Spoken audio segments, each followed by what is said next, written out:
Today I'm going all in at the Lodge in Austin, Texas, where I'm faced with one of the biggest poker decisions of my life. I'm playing with an all-star cast of high-stakes gamblers. We're down here in Austin, gonna go do the Lodge. Looking forward to it. It's a bring your own fish day to the Lodge, so we brought our own fish. And little did I know my night would end in one of the toughest moments I've ever faced in my over 15 years of playing live poker. A $60,000 decision that could change everything. But before we get there, we buy in for $10,000 and find ourselves in a single raised pot 3 ways with Jack 9 of hearts. I flop top pair on a 9-6-4 rainbow board and the action checks through. When the 3 of hearts peels off and everyone checks it over to me for a second time, I go for a Cinco de Mayo bet $550 and both J-Win and E-Fan fold their cards, meaning I'm taking down this first hand of the night and a $1,300 pot coming my way. In this next hand, Doug opens it up from under the gun +1 to $150. I look down at ace queen offsuit, also known as the parking lot hand, but we're trying to debunk that myth today, and I make it $450 to go with a nice little 3-bet. DQ cold calls my 3-bet, and the action's back over to Doug, who decides to not fold and not call. Instead, he 4-bets to $1,900. If you guys don't know who Doug Polk is, he's a great poker player with over $10.5 million in total live earnings, and he also has a massive social media presence, along with the fact that he's a part owner of the Lodge Card Club. So all of those facts put together, he has home field advantage here at the Lodge. I don't think ace queen offsuit is going to be good, and I fold my cards. DQ folds as well, and what does Doug have? Wow, lays it down, nice fold from Wolfgang. Ace king offsuit, so a great fold from me there, avoiding a potential disaster and saving a lot of money.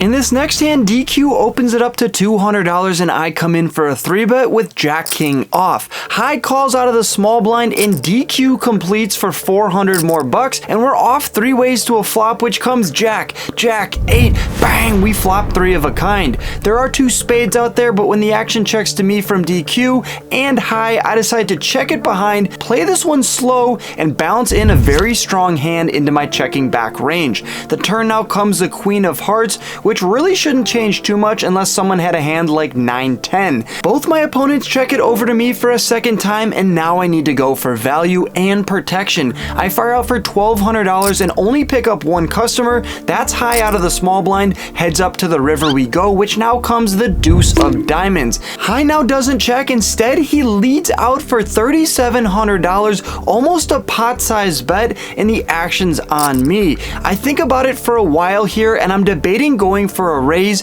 I'm just trying to decide if I can get called by worse, or if he's only going to snap me off with better hands like Queen Jack, Jack 8, Pocket 8s, or even 9-10. So at the end of the day, I decide to flick in one $100 chip. That's a call, and he turns over a bluff. King 10 of diamonds did not get there on the river. He had an open-ended straight draw that bricked off, and instead, I'm taking down a nice little pot here, just north of $10,000. It's 11.650 to be exact, and hand 37 ends with a bang.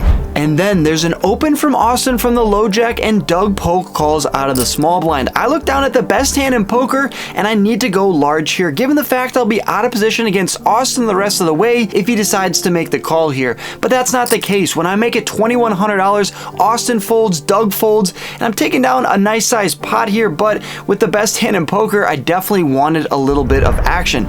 Real quickly, over 55% of you who watched the last vlog weren't subscribed. Make sure you hit the subscribe button and click that post notification bell so you don't miss a future video. Instead, I'm gonna wait a few hands and find myself in another interesting spot when Austin opens it up to 200, Randy 3-coin puts in the call from the low jack, and Doug Polk now 3-bets from the hijack up to $1,500. I'm in the cutoff with all this action ahead of me, and what do I look down at? 2 kings, the Cowboys here. I'm wearing my dad's hat. I have the second best hand in poker right after getting pocket aces, and of course I gotta come in for a 4-bet, right? I decide just to put in the call, trying to trap Doug. Just a call from Wolfgang, trapping Doug Polk. So raise a call, Doug 3-bets. You have. I have kings. You have 15.5K. Mm-hmm. Normally I just 4-bet, but I wanted to trap Doug because he's kind of crazy. Trap him how?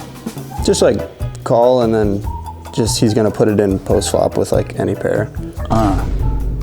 Pretty bad, huh? Yeah. I made Phil laugh with my terrible play.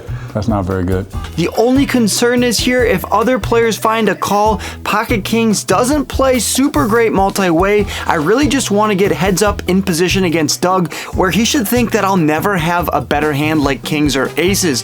But instead, something weird happens here where High finds the call from the small blind. It's a cold call, and Doug calls as well. So it's a three-way pot, not the worst situation in the world. There's almost $5,000 in the middle, and the board comes 8-7-5 all hearts. High checks it over to Doug, who fires out for $1,000. I have pocket kings with the king of hearts. Do I want to raise right here, right now, or should I continue to play it slow and just find the call? That's what I decided to do, and High gets out of the way. We're off to the turn. The turn now comes the jack of spades, and Doug Polk has one speed and one speed only. He thinks about it for a few seconds before going all in. Calling king jack. And a jam from Doug, and a snap call from Wolfgang. I do have the heart redraw though, Phil. That's important, right? It doesn't sound like you got there from your talk. God, he's so good at reading people. I can't be folding. I find the snap call, and just like that, this pot has ballooned up to $33,000. And what does Doug Polk show? 9-6 of clubs. Honey, he has 9-6 of clubs. What the heck is going on here? Obviously, if I would have re-raised pre-flop, he would have mucked those cards, but instead, he just flops the joint. Doug Polk running good in his own card room, so I decide to run it twice to try to salvage this pot and take down at least half of it. The first board comes the 4 of diamonds, meaning half the pot is going over to Doug. I'm now fighting for a chop, but it doesn't come when the 3 of diamonds peels off, and this $33K pot is going over to Doug, and I'm left going into my bag for a rebuy. Do you ever run it more than once? I mean, you always play tournaments, but in cash games. Normally I run it once. I mean, sometimes I run it twice, depending on. Like if you have a made hand or a draw. It depends on if I'm like invited to a game where and the guy wants to kind of run it twice, then I'll just go along with it. So, you know what I mean? Yeah. But I prefer running once because I prefer the variance. But I think also when people are losing, they play worse, right? So you have more of a chance somebody's going to be losing if you run it once. What a disaster. I definitely should have re-raised pre-flop, but I tried to get a little bit tricky, and he did need to find a miracle flop, which of course he got. There's just a lot of boards where I'm crushing him. It's just not one of them this time, and he's taken down all of my chips. What an absolute disaster. Wow. 33,000 sliding over to Doug Polk. This guy's leaving early too. Sushi restaurants in the middle of the park. Come on, man. Please do the honor. What am I doing? You just got to bang him. This is 8, Doug. Bang. Yeah, because you just got stacked with Doug. Doug Polk He doesn't know how to do it. using the bang stickers. I'm down 10 large at this point, $10,000 in the hole, and DQ now opens it up from the low jack to $300. Randy 3 coin now 3 bets to $600, and I 4 bet to $1,200 before Jay Win 5 bets to $3,200. DQ folds, 3 coin puts in the call, and now I'm left in an interesting spot with ace 5 of hearts, where I don't really want to 6 bet, but I don't really want to fold because I'm getting such a good price, and so I decide on option C, put in the call, and we're going 3 ways to the flop. On a 9-6 deuce board with 1 heart, I kind of want to continue, but when Jay Win bets for $2,000 and Randy finds the raise to $5,000, my hands are tied. I have to fold my cards. The session is really starting to go downhill. I'm not making any hands, and I'm punting away money. I'm just digging myself in a hole, and I gotta get out of it. That's evident in this next hand where I have ace-8 offsuit and call a bet on the flop. Jay Win check raises me on the turn, but I have the nut flush draw, and of course put in the call just to brick the river. The only saving grace is when Jay Win checks his 2-pair to me on the river, I don't take the bait and go for the bluff with my ace high. Instead, I check back, concede the pot over to Jay Win. But we're not out of the woods just yet. Efan opens it up to 300 and DQ calls. Crypto Max, who has taken Doug Polk's seat, 3 bets the cutoff to $1,500, and I look down at King Queen offsuit. I decided to 4-bet Crypto Max to $3,700, which clears the field. He puts in the call, and we're heads up to a flop in a pretty big one brewing, and the board comes Jack 7-4 Rainbow. He checks it over to me, and I count out my stack, and look at the size of the pot. It's pretty much 1-to-1, and with just 2 overcards here, I'm trying to get him to fold a hand like pocket 10s, pocket 9s, ace king I can get to fold. So I decide to put all my chips in the middle, and before I can even do that, he snap calls me with pocket aces. What a terrible spot. I 4-bet, he calls, he just has the goods. He can't ever just have ace king or pocket 10s and fold his cards. Instead, we're playing a $26,000 pot, and I pretty much just have a 4% chance to go runner for a straight or trips in order to win this one. I must have been watching too many Rampage videos, because this was definitely a super punt. We're gonna run it twice, and I really need to chop this one up here. The first board is no good. Jack and a 6. The second board, more of the same. The 9 of spades followed by the 4 of spades, and Crypto Max is felting me, and once again I have to go back into my bag and pull out more chips. This session has gone from bad to even worse, but I promise I'm not gonna go on tilt anymore. No more super punts. We have to buckle down and get back the chips that we lost. You see the patch on my jacket and the logo on the felt? Yeah, that's the newest place to play online in the United States. If you're at least 18 and looking for the best action, go to this website and use code Wolfgang when signing up. It's super easy to cash in and out, and there's a ton of promos going on right now that you can't miss out on. I'll see you guys on the felt.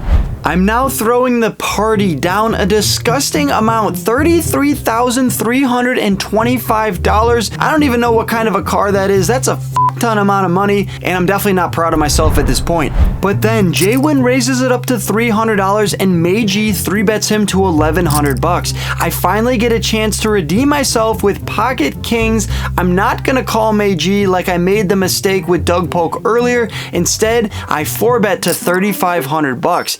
Jaywin folds his cards like the 2 napkins that they are, but Meiji is gonna call me in position, and just like that, we're off to a flop in a pretty big pot brewing already. $7,400, and the board comes Queen 4-4 Rainbow. I bet out small for $1,500. I don't need to go large on this board, and Meiji folds, which means we're taking down $4,000 worth of profit. But remember, I was stuck $33,000, so that barely even makes a dent. I then downgrade to pocket queens, where I 3-bet pre-flop, and the action checks through all the way to the river, where I make a set on a 3-diamond board and a 4-liner to Broadway. I mean, it improves Wolfgang's hand, for sure. He hit a set. Is it the best run out? Most certainly not. Goes for the min-click raise, though. DQ leads out for $400, just trying to take it down with 7-deuce offsuit. I raise him up to $900, going for thin value on this pretty dynamic board. So what's your decision?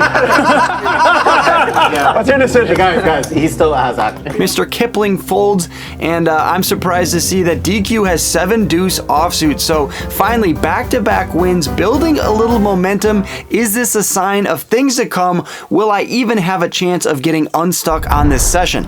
And then we go 1 pip down the totem pole once again, now looking down at pocket jacks. Remember, we had queens just before this hand and kings just before that one, so pocket jacks are a welcome sight, and Efan opens it up to $300. He picks up 2 customers, both DQ and Meiji want to come along, but I have evil intentions here, and I 3-bet Efan to 1,000 and Cinco de Mayo. Efan, do you want to have a fiesta? He obliges, but it's not just a call, it's a 4-bet to $3,800, and DQ and Meiji can't hold on any longer. When the action's back over to me, the first thing I do is look over at his stack. He started off with around $10,000, so there's only around $6,000 left in his stack, plus the $3,800 he just put out into the middle. I feel like I just have one option here, and that's to put the rest of my stack in the middle. If he calls it off, hopefully he doesn't have an overpair to our jacks. If he has ace king, we're going to be flipping, and if he wants to get it in bad with 10s or 9s, then so be it.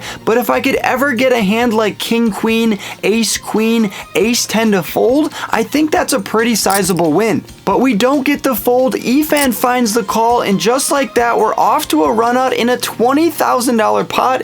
And it's safe to say that I need this pot more than Efan. I'm stuck a ton of money, and if I have any chance of getting unstuck, it has to start right here. We're gonna run the board out twice, but when he turns over King, Queen of Hearts, well, it's a 50-50 shot here, and we're most likely gonna chop it up. The first board comes 4-9 deuce with 2 spades. The turn comes the ace of clubs, followed by the 5 of clubs, and we're taking down the first half of the pot. The second board comes 6-9-10 rainbow. The turn comes the ace of hearts, giving him a royal flush draw. Efan, so many outs. Can't find a 1. But the 4 of spades gives me both pots. How did I hold on both boards when he has a royal flush draw on the second one? Look at that, a $20,000 pot, and slowly but surely I'm chipping away at my massive deficit with now $30,000 in my stack. Stuck too much to do any bangs. Nah, dude. There's 2,000. Do it. Wolfgang says he's stuck too much. For any bang stickers? I'm sorry. Is this? Oh, you do it. You have that too. Is this the real Wolfgang? There it is. It's Jaywin's fault. I'm sorry. I gotta bang you. I wasn't gonna There it do it. is. Oh, Efan. Poor Efan. I thought you meant just. Oh, no, it just takes it. It just instantly takes it off. Tears it up. Oh my gosh. I had no hope for this session, just one hand to go, but now after this huge win with jacks, I feel like I can limit the damage and finally get back to even on the session, especially when in the very next hand, I hit 3 of a kind with pocket 6s. Bang! DQ checks, Meiji the original Razor pre-flop checks, and I can't check behind here with middle set. It's a great hand, but it's still a vulnerable one on a 5, 6, 9 with 2 spades boards. It's very, very dynamic. I decide $600 is the right price, and DQ quickly disagrees and check raises to $2,200. I'm expecting Meiji to have a lot of folds in this spot, but instead he finds the call. There's $6,000 now in the middle, and it's $1,600 more dollars for me to call. What do you do with middle set here? Keep in mind Meiji 3-bet pre-flop. You raise it to what? 600, and then they make it 22. Your first act? Nah, I was last act. I'm in a weird spot. I could come in for another raise somewhere around 6,000 bucks, but instead I decide just to call. Is this a mistake?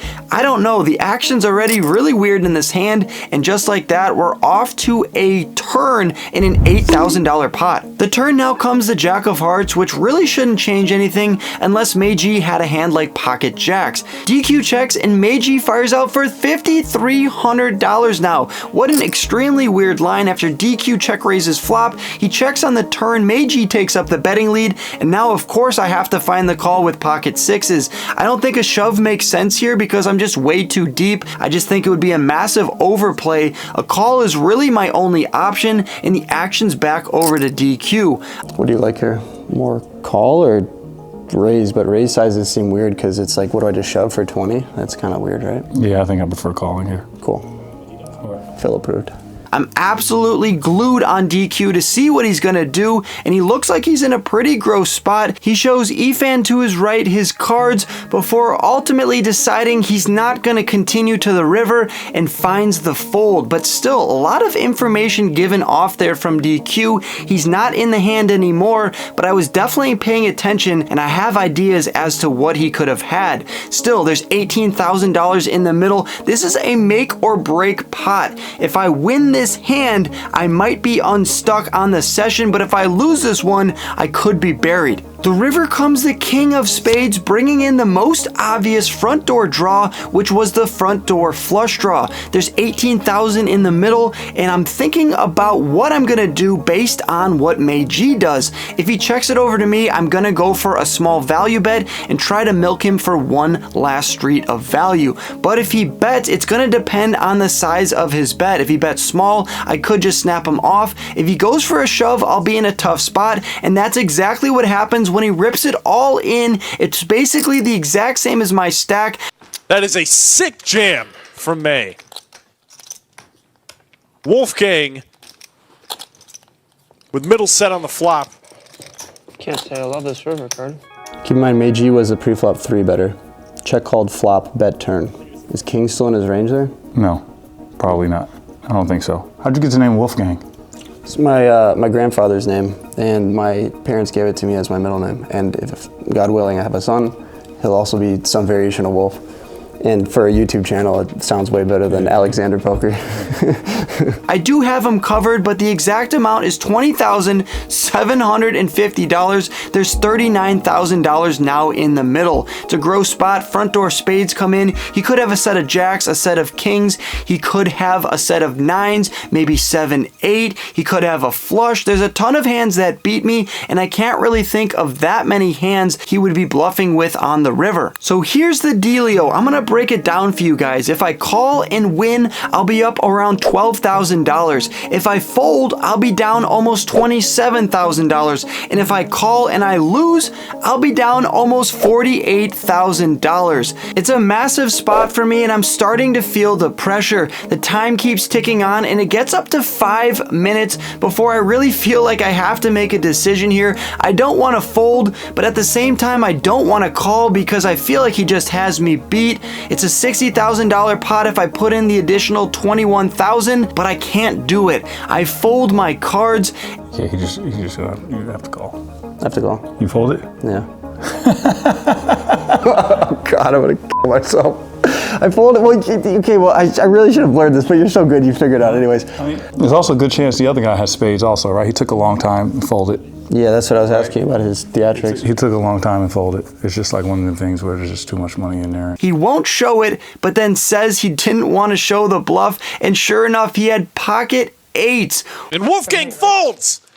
May gets it through! What the absolute fuck? How does he find the bluff there? What a sicko. May G, ultimate respect to you for finding the bet on the turn and following through on the river. When I call 5,300 on the turn, I have to have a great hand. And just like that, we are losing the last hand of this Lodge live stream. Somehow I found myself not being at the bottom of the cumulative winnings. I lost $27,000, but if I find the call in that last hand, I'd be up 12,000 large. That's a $39,000 swing to end the session, but I'm driving the very next day to Champions Club. You won't want to miss this one. I buy in for $15,000, trying to win back all of the losses from the Lodge in a massive 25, 50, 100 stream. Make sure you hit the like button, subscribe to see that video, leave a comment down below, and click on these 2 other videos on your screen right now if you enjoyed this one. As always, I'll catch you guys in the next video. Peace! 3 coin, baby, 3 coin. Don't do what it do. No, not 2, 3 coin. Don't do what it do. 3 coin, 3 coin, 3 coin.